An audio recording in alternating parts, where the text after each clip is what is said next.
देखिए दोस्तों, बिहार पुलिस का जो 21 अगस्त को एग्ज़ाम हुआ था उसका मधेपुरा डिस्ट्रिक्ट का क्वेश्चन हमारे पास आ गया है। और मधेपुरा डिस्ट्रिक्ट में अगर आपका एग्ज़ाम सेंटर था, मधुबनी में आपका एग्ज़ाम सेंटर था, तो आप मिला लीजिए कि आप जो है अपने एग्ज़ाम में यानी बिहार पुलिस के 21 अगस्त के एग्ज़ाम में आपने कितने सही किए।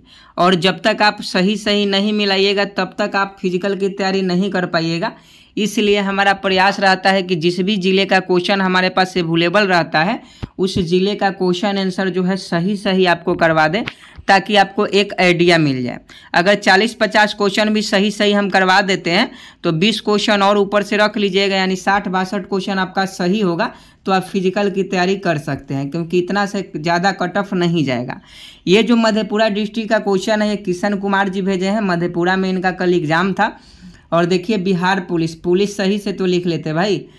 चलिए बताते हैं क्वेश्चन मधेपुरा डिस्ट्रिक्ट वाले और मधुबनी डिस्ट्रिक्ट वाले कि कौन कौन से क्वेश्चन पूछा गया था।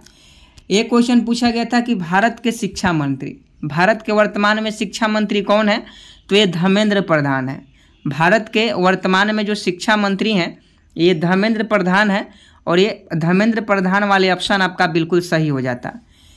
दूसरा क्वेश्चन पूछा था विजेंद्र यादव बिहार सरकार के कौन से विभाग के मंत्री हैं। विजेंद्र यादव बिहार सरकार के कौन से विभाग का मंत्री हैं, तो ऊर्जा विद्युत मंत्रालय।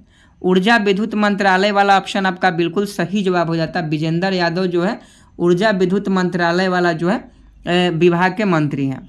एक क्वेश्चन पूछा गया था साइंस का, मधेपुरा डिस्ट्रिक्ट का हम बता रहे हैं, मधेपुरा के अलावा भी और डिस्ट्रिक्ट में क्वेश्चन पूछा गया होगा, तो आप कमेंट बॉक्स में हमें जरूर बताइएगा कि सर ये मधेपुरा के अलावा हमारे डिस्ट्रिक्ट में भी क्वेश्चन पूछा गया था। तो क्वेश्चन पूछा था कि वायु का निरपेक्ष अपवर्तनांक, तो देखिए 1.0003 1.0003 जो होता है ये आपका वायु का निरपेक्ष अपवर्तनांक होता है। लेकिन अगर ऑप्शन में 1 था तो ऑप्शन में 1 वाला बिल्कुल सही जवाब हो जाता। एक क्वेश्चन पूछा गया था कि संसद में कोई सत्र बैठक चलाने के लिए मिनिमम कोरम कितना होता है, तो 1/10 सदस्य संख्या होनी चाहिए तब संसद में कोई सत्र जो है चलेगा। जैसे संसद का सत्र चलता है, समझे कि नहीं, तो 1/10 सदस्य पूरे लोकसभा में होने चाहिए। कोरम इसका 1/10 होता है। ऑप्शन में था, ये बिल्कुल सही जवाब होता। अगला क्वेश्चन मधेपुरा डिस्ट्रिक्ट में पूछा गया था जल दिवस कब मनाया जाता है। देखिए क्वेश्चन बहुत बार पूछा गया है और हर दिन ही पूछा जा रहा है। तो जल दिवस आपका 22 मार्च को हर साल जल दिवस मनाया जाता है। नेक्स्ट पूछा था प्रतिरोधकता किस पर निर्भर करती है। प्रतिरोधकता किस पर निर्भर करती है, तो पदार्थ की प्रकृति पर प्रतिरोधकता जो है निर्भर करती है, समझे कि नहीं। और देखिए आज हम बात करने वाले हैं एसएससी जीडी कांस्टेबल 2025 के बेस्ट बुक के बारे में, जो कि चक्षु पब्लिकेशन का है। इस बुक में आपको टॉपिक वाइज और सब्जेक्ट वाइज पूरे क्वेश्चन का सॉल्यूशन देखने को मिल जाएगा। और ये सभी क्वेश्चन जो है प्रीवियस ईयर एग्जाम यानी 2024 के एसएससी जीडी कांस्टेबल के एग्जाम में पूछा गया है। और सभी क्वेश्चन को बेहतरीन तरीके से यहाँ समझाया गया भी है, ताकि आपको समझने में किसी भी प्रकार की दिक्कत ना हो। साथ में एसएससी जीडी के लिए इनका अलग अलग बुक होता है, जैसे रीजनिंग का हो गया, मैथ का हो गया, जीके का हो गया, हिंदी का हो गया और जनरल साइंस का हो गया। तो आप इन सभी बुकों को लेकर, अलग अलग सब्जेक्ट का बुकों को लेकर अगर एसएससी जीडी में तैयारी करना चाहते हैं तो आप अपना तैयारी को बेहतरीन बना सकते हैं। तो आप इस बुक को मंगा लीजिएगा। सोच क्या रहे हैं, वीडियो के डिस्क्रिप्शन में लिंक है, जल्दी से जाइए और ले लीजिए। अगला क्वेश्चन देखिएगा कि डाक संशोधन विधेयक कौन से राष्ट्रपति ने रोक लिया था। तो देखिए डाक संशोधन विधेयक, ये क्वेश्चन थोड़ा सा डीपली पूछा गया है कि डाक संशोधन विधेयक कौन से राष्ट्रपति ने रोक लिया था, तो ज्ञानी जैल सिंह ने। ज्ञानी जैल सिंह उस समय राष्ट्रपति थे, और जब संसद में डाक संशोधन विधेयक पारित हुआ तो राष्ट्रपति इसमें हस्तक्षेप करते हुए इसको रोक लिया था, समझे कि नहीं। तो ज्ञानी जैल सिंह वाला ऑप्शन आपका बिल्कुल सही जवाब होता है। एक पूछा था NALCO की स्थापना कब हुई थी, तो 1981 में हुई थी, आप सभी जानते हैं। एक क्वेश्चन था बिहार सरकार ने स्टूडेंट क्रेडिट कार्ड कब लागू किया। ये भी क्वेश्चन पूछा गया था कि बिहार सरकार ने स्टूडेंट क्रेडिट कार्ड कब लागू किया गया, तो 2 अक्टूबर 2016 को गांधी जी के जयंती पर स्टूडेंट क्रेडिट कार्ड योजना की शुरुआत होती है।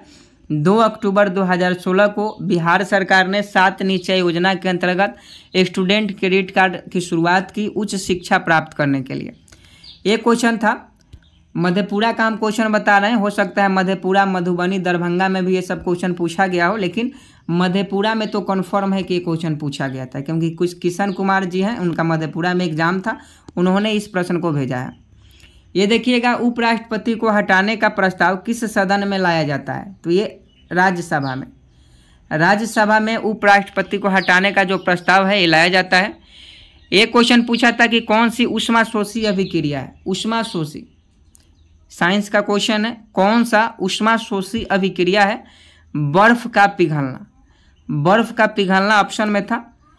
एक था, राष्ट्रपति के अप्रत्यक्ष चुनाव में कौन भाग लेते हैं?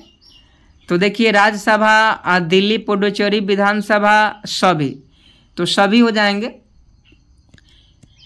अप्रत्यक्ष रूप से, प्रत्यक्ष रूप से तो सभी लेते करते हैं, लोकसभा हो गया, फिर से विधानसभा के सदस्य प्रत्यक्ष रूप से, लेकिन अप्रत्यक्ष रूप से पूछा जा रहा है तो विधान परिषद के भी सदस्य होते हैं। यहाँ देखिएगा, अवतल दर्पण की फोकस दूरी पूछा था। अवतल दर्पण की फोकस दूरी धनात्मक होता है या ऋणात्मक होता है? तो निगेटिव होता है। अवतल दर्पण की फोकस दूरी क्या होता है? निगेटिव होता है। नेक्स्ट पूछा गया था, सुप्रीम कोर्ट के न्यायाधीश को किस स्थिति में पदच्युत हो सकते हैं? सुप्रीम कोर्ट के न्यायाधीश जो होते हैं किस स्थिति में अपने पद को त्याग सकते हैं? तो देखिए, यहाँ जो क्वेश्चन था देखने वाला था कि या तो त्याग दे दें सुप्रीम कोर्ट के जो न्यायाधीश हैं, या तो वो अपना रिजाइनेशन दे दे, या तो उनका उम्र खत्म हो जाए, या राष्ट्रपति के द्वारा उनको हटा दिया जाए। समझे कि नहीं?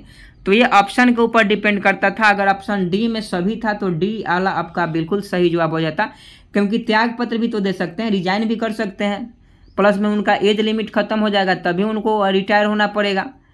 और तीसरा था कि राष्ट्रपति, तो राष्ट्रपति भी अगर संसद में इनको हटाने के लिए पारित होता है, सुझाव आता है, तो राष्ट्रपति के द्वारा भी इनको महाभियोग के द्वारा जो है इनको हटाया जा सकता है।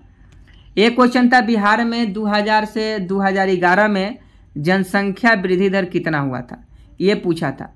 तो देखिए, ये इसमें जो था ये लगभग कितना हो जाएगा? बिहार में 2011 में, यानी बिहार में 2000 से 2011 में जनसंख्या वृद्धि दर पूछा है। तो इसका सही जवाब देखिए, तो अगर ऑप्शन में 20.82% था, ये देखिए यहाँ 25.02% लिखे हैं, लेकिन अगर ऑप्शन में 20.82% था तो ये सही हो जाता, क्योंकि बिहार में 2011 में जनसंख्या का जो वृद्धि दर था वो 20.82% था। अगला क्वेश्चन है मादा गुणसूत्र। तो देखिए, मादा गुणसूत्रों की संख्या जो होता है आपका 44 प्लस और 2 XX, माने जिससे बच्चा का लिंग निर्धारण होता है। तो ये ऑप्शन में था तो बिल्कुल सही हो जाता। डीएनए का फुल फॉर्म पूछा था, डिऑक्सी न्यूक्लिक जो होता है इसका फुल फॉर्म अभी आपको बता दें हैं, डीएनए का फुल फॉर्म ये पूछा था। एक था कुछ क्वेश्चन है यहाँ, वाष्पोत्सर्जन क्रिया किस में होती है? वाष्पोत्सर्जन की क्रिया किस में होती है? तो पत्तियों में होती है, तो ये बिल्कुल सही जवाब हो जाता। एक था, बिहार में जब 2 बार राष्ट्रपति शासन लागू हुआ तो बिहार के राज्यपाल कौन थे? ये शायद क्वेश्चन पूछा गया था। आगे था, बिहार राज्य सूचना आयोग। तो देखिए, बिहार राज्य सूचना आयोग 2006 में स्थापित की गई थी, 2005 में नहीं। एक था, भारत में पर्वत कितना % है? तो 11%। एक है, कौन हमेशा बहुवचन होता है? तो हस्ताक्षर शायद ऑप्शन में था, ये सही हो जाता। यहाँ देखिएगा, कर्तव्य क्या है यार, क्वेश्चन यहाँ कुछ दिखाई नहीं दे रहा है। यहाँ देखिएगा, कोई बस जब चल रही है अचानक रुकती है तो व्यक्ति आगे झुकता है, क्यों?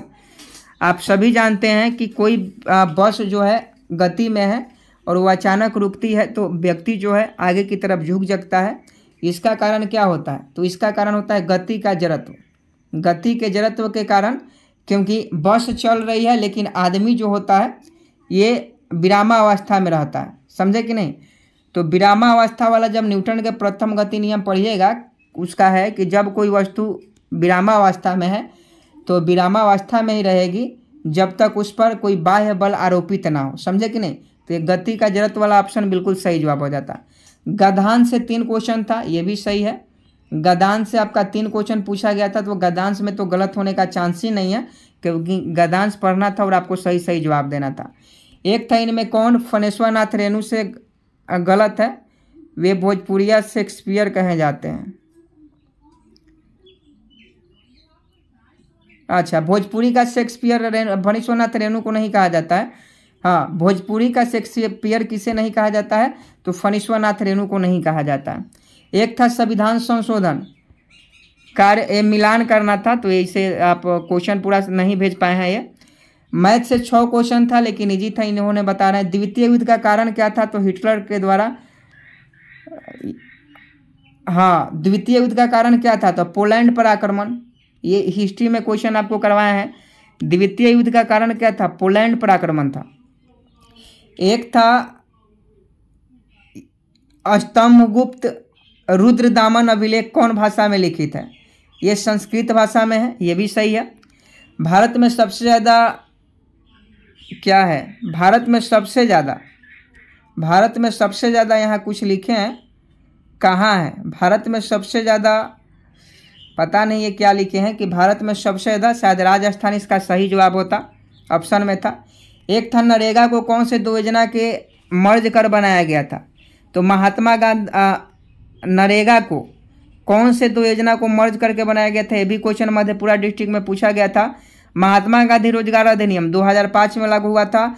अर्थशास्त्र के लेखक कौन है, चाणक्य हैं। सोनपुर मेला का दूसरा नाम हरिहर क्षेत्र का मेला होता है, ये भी सही है। भारत में किस प्रकार का शासन है, तो संसदीय शासन है, संवैधानिक शासन, संसदीय नहीं संवैधानिक शासन हो जाएगा।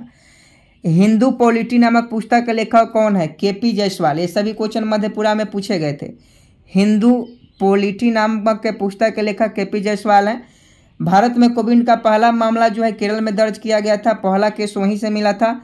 यहाँ देखिए बिहार में सुरेश किशोर को पद्मश्री सम्मानित किया गया था, तो चिकित्सा के क्षेत्र में। श्रीराम मलिक को कला के क्षेत्र में और सुरेश किशोर को पद्मश्री जो है चिकित्सा के क्षेत्र में। यहाँ देखिएगा क्या है यार, लेंस बनाने के लिए किसका उपयोग नहीं किया जाता है, ये क्वेश्चन था। तो मिट्टी ऑप्शन में था, तो मिट्टी सही हो जाता। मिट्टी का उपयोग लेंस बनाने में थोड़े ना किया जाता है। एक था कि जब सोडियम कार्बोनेट के HCl की उपस्थिति के साथ अभिक्रिया कराई जाती है तो कौन सी गैस बाहर निकलती है, CO2। पौधों में गुरुत्वाकर्षण वृद्धि होने का हार्मोन उत्तरदायी है, और हाँ पौधे में वृद्धि किस हार्मोन के कारण होती है, तो देखिए एबेसिक अम्ल ऑप्शन में नहीं था, ऑक्सिन था, तो ये आपका बिल्कुल सही जवाब होता। रक्तचाप किस ग्रंथि से नियंत्रित होता है, एड्रिनल से। पृथ्वी का चंद्रमा पर द्रव्यमान क्या होता है, पृथ्वी का चंद्रमा पर द्रव्यमान 1/12 की 1/6। यहाँ देख लीजिएगा क्या है, नहीं यहाँ नोमेरिकल कुछ क्वेश्चन था कुछ टाइप का, यहाँ देख लीजिएगा। द स्पिरिट ऑफ लॉ पुस्तक के लेखक मॉन्टेस्क्यू के द्वारा लिखा गया था, पहले ही हम आपको करवाए हैं। यहाँ देखिए वन लैंड रिपोर्ट में कौन बुक प्रकाशित किया गया, तो माई कॉमन फ्यूचर। एक था केमिकल रिएक्शन सिंबल से क्वेश्चन था, और कौन से जलीय जीव हैं उसके शरीर में दानेदार रचना होती है, ये भी क्वेश्चन था। बिहार के दरभंगा में किसान सभा आंदोलन के मुख्य नेता कौन थे, स्वामी शाहजानंद, बिल्कुल सही जवाब। ये बिहार जीके के क्लास में हमने आपको करवाया था कि बिहार के दरभंगा में किसान सभा आंदोलन के जो मुख्य नेता थे वो स्वामी शाहजानंद जो थे वो थे। अम्ल का गुण पूछा था शायद, इनमें कौन कृत्रिम गर्भाशय की विधि है, तो टेस्ट ट्यूब बेबी अगर ऑप्शन में था तो ये बिल्कुल सही जवाब होता, टेस्ट ट्यूब बेबी चाहे IVF हो गया। कौन सा टाइगर रिजर्व तमिलनाडु में है, ऑप्शन में क्या था जी, यहाँ कुछ देखिए कुछ क्वेश्चन इन्होंने लिखा है लेकिन यहाँ थोड़ा सा देखने में प्रॉब्लम हो रही है। यहाँ देखिएगा महात्मा गांधी से गलत पहचान करना था, महात्मा गांधी से कुछ था जिसमें से सुमेलित नहीं था, ऐसा क्वेश्चन था। भारत का पहला समुद्री सबसे बड़ी पुल जिसका नरेंद्र मोदी ने जनवरी 2024 में स्थापित किया, वह कहाँ है, मुंबई में है। कोशिका झीली अर्धपारगम में है, एस्टोमेटा। नवरत्न समास में, नवरत्न में देखिए द्विगु समास होता है। कौन कालिदास की रचना नहीं है, तो रत्नावली जो है कालिदास की रचना है नहीं है, बिल्कुल सही जवाब है। अंतर्राष्ट्रीय वित्तीय सेवा अकादमी केंद्र देखिए ये शायद मुंबई में है, इसको अहमदाबाद नहीं होना चाहिए, आप देख लीजिएगा एक बार। जल के अणुओं को अर्धपारगम्य झिल्ली द्वारा गमन को क्या कहते हैं? तो परासरण कहते हैं। झूम कृषि किस प्रकार की खेती है? झूम खेती। झूम खेती से संबंधित था। किसानों को दीर्घकालिक लोन कौन देता है? तो कृषि साख समिति देता है या सहकारी बैंक था, तो वो सही हो जाता। जब सरकार कॉफी टैक्स इत्यादि प्रतिबंध हटा लेती है, जब सरकार जो है सभी चीज़ों से टैक्स प्रतिबंध हटा लेती है तो उसे क्या कहते हैं? उदारीकरण कहते हैं। तो देखिए ये सब क्वेश्चन जो थे ये आपका मधेपुरा डिस्ट्रिक्ट में पूछा गया था। मधेपुरा के किशन कुमार हैं जिनका एग्जाम था, इनके द्वारा भेजा गया है। इनका बहुत बहुत धन्यवाद। अगर आपका भी एग्जाम था, अगर आप भेजना चाहते हैं क्वेश्चन जो याद है, तो आप हमें कमेंट बॉक्स में करें या टेलीग्राम से ज्वाइन हो जाइए। टेलीग्राम पर आप भेज सकते हैं ये सभी क्वेश्चन, और PDF लेना है तो टेलीग्राम ज्वाइन हो जाइए। टेलीग्राम का लिंक वीडियो के डिस्क्रिप्शन में है। जय हिंद, जय भारत।